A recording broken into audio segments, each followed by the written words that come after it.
हमें ये मनुष्य शरीर पूर्व जन्मों में किए कर्मों का फल भोग कर अपना कल्याण करने के लिए मिला है।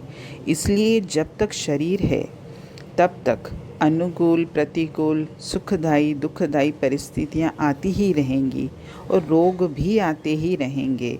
इनसे कोई बच नहीं सकता। अगर हम इतिहास उठाकर देखें तो आज तक ऐसा कोई भी व्यक्ति नहीं हुआ जिसके जीवन में केवल सुख हो या केवल दुख हो, दोनों ही परिस्थितियां होती हैं। ये दोनों परिस्थितियां सबके जीवन में आती हैं, परंतु उनमें सुखी दुखी होना ये हमारे हाथ में है। ज्ञानी लोग उसी प्रतिकूल परिस्थिति में हंसकर अपना वो समय निकालते हैं और जो मूर्ख लोग होते हैं वो रोकर सहते हैं। अगर हम भी चाहें तो इन दो बातों पर विचार करके अपनी मूर्खता मिटा सकते हैं और अपने दुख को भी मिटा सकते हैं। पहली बात, जो भी प्रतिकूल परिस्थिति आई है या जो भी दुख आया है वो सदा नहीं रहेगा। और दूसरी बात, प्रतिकूल परिस्थिति या दुख हमारे पापों का फल है, इसलिए उसे भोग लेने से हमारे पाप कट जाएंगे और हम शुद्ध हो जाएंगे, सुखी हो जाएंगे। पहली बात पर अगर विचार करें तो इस संसार में कोई भी परिस्थिति सदा रहने वाली नहीं है। दिन के बाद रात और रात के बाद दिन आता ही है।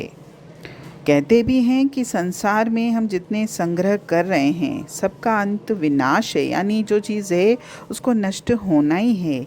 उन्नतियों का अंत पतन है, संयोगों का अंत वियोग है और जीवन का अंत मरण है। इसलिए जो परिस्थिति आए उसका सदुपयोग करें। अनुकूल परिस्थिति आने पर दूसरों की सेवा करें और प्रतिकूल परिस्थिति आने पर सुख की इच्छा का त्याग करें। जो दूसरों को सुख पहुंचाता है और जो सुख की इच्छा का त्याग कर देता है वो जीवन में कभी दुखी नहीं होता, क्योंकि सुख की इच्छा ही तो दुख देती है।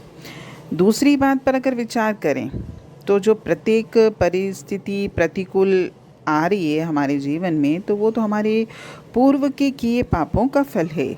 अपने पापों का फल तो हमको भोगना ही पड़ेगा, चाहे वर्तमान में भोगें या भविष्य में। यदि अपने पापों का फल हम अभी नहीं भोगेंगे तो भविष्य में ब्याज सहित उसका फल भोगना पड़ेगा।